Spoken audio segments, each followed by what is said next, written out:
বৈষম্য বিরোধী ছাত্র আন্দোলনে আহত যোদ্ধাদের উপর মিথ্যা অভিযোগ দিয়ে আহতদের বিতর্কিত করার অপচেষ্টা করছে বলে অভিযোগ করেছেন আহত যোদ্ধারা। রবিবার জাতীয় চক্ষু বিজ্ঞান ইনস্টিটিউটে এক সংবাদ সম্মেলনে আহতরা এই অভিযোগ করেন।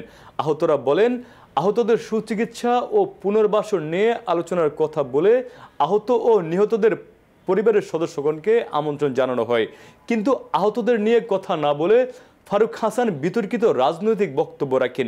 ব্যক্তি ও দল নিজেদের রাজনৈতিক ফায়দা হাসিলের জন্য আহত ও নিহতদের পরিবারকে ব্যবহার না করার অনুরোধ করেন বৈষম্য বিরোধী ছাত্র আন্দোলনের আহত যোদ্ধারা। শেখ হাসিনার সরকারের বিরুদ্ধে যে আমরা চোখ হারাইছি, হাত হারাইছি, পা হারাইছি, এখন অনেকে আমরা সুস্থ হওয়া পথে, অনেকে আমাদের নিয়ে অনেক বাণিজ্য করার চেষ্টা করেছে, করছে। আমরা বুঝে শুনে পথ চলার চেষ্টা করছি। আমরা কোনো রাজনৈতিক প্রোগ্রামে কোনো সময় অ্যাটেন্ড করার চেষ্টা করি না। এই আহতরা শুধুমাত্র যায় যারা আমাদের দরদ দেখায়, আমাদের নিয়ে কথা বলে, দেশ নিয়ে কথা বলে।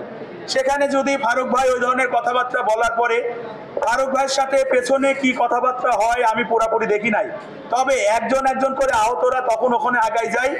আগানোর পরে বেশ কয়েকজন আহতের সাথে দেখি যে হস্তহস্তি হচ্ছে। ওই হস্তহস্তি ওখান থেকে শুরু করে স্টেজের সামনে চলে আসে। যে ফুটেজটা আপনারা নিয়েছেন এটা হচ্ছে স্টেজের সামনের ফুটেজ। এই সামনের ফুটেজে আসার পরে তার সাথে হস্তহস্তি হয়, তার লোক, আমাদের আহত বেশ কিছু লোক ওখানে ছিল। আমিও ওখানে দৌড়াই যাই, আমিও তখন সবাইকে ঠেকানোর চেষ্টা করি।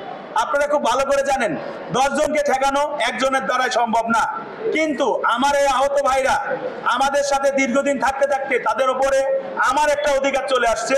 আমি ওই অধিকারের জায়গা থেকে কারোর কান টেনে ধরেছি, কারোর মাথার উপরে ধাপা দিয়েছি।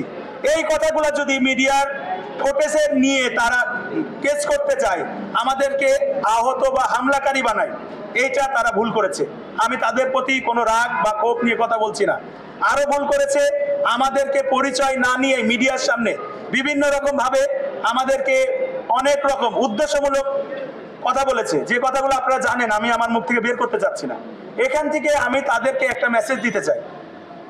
নূর ভাই যদি আপনাদের দলের লোক হয়ে থাকে, আপনাদের একজন মুখপাত্র হয়ে থাকে, বিগত দিনে এবং এখন পর্যন্ত আমি আশা রাখি সামনের দিনেও নূর ভাই আমাদের নিয়ে কথা বলছে, এই বৈষম্য বিরোধী ছাত্র আন্দোলন নিয়ে কথা বলেছে, তারা আমাদেরকে টাকা দিই নাই, ঠিক মতো চিকিৎসা ফিরাই দিই নাই, এই কথাগুলো বলেছেন আপনাদের সামনে। আমাদের কথাই তো আপনাদের সামনে বলে, ওই দলই তো আমাদের নিয়ে কথা বলছে, ওই দল না। বাংলাদেশের বিভিন্ন রকম শ্রেণী পেশার মানুষ আমাদের নিয়ে কথা বলছে, আমাদেরকে পাশে এসে দাঁড়াচ্ছে। এখানে নূর ভাইয়ের দলও কিন্তু উপস্থিত। নূর ভাইয়ের দলও কিন্তু বিগত দিনে আমাদের আহতদের অনেককে অর্থনৈতিক সহযোগিতা করেছে এবং বলেছে যদি কেউ না পারে আমি একাই আপনাদের পাশে দাঁড়াবো। সেই জায়গা থেকে আপনাদের সাথে কি আমাদের কোনো আগের থেকে কোনো শত্রুতা ছিল? শত্রুতা ছিল না। আপনার দলের বিরুদ্ধে আমরা কোনো সময় যাইনি, বাংলাদেশের কোনো দলের বিরুদ্ধে আমরা এখন পর্যন্ত যাইনি। শুধু এক শেখ হাসিনা।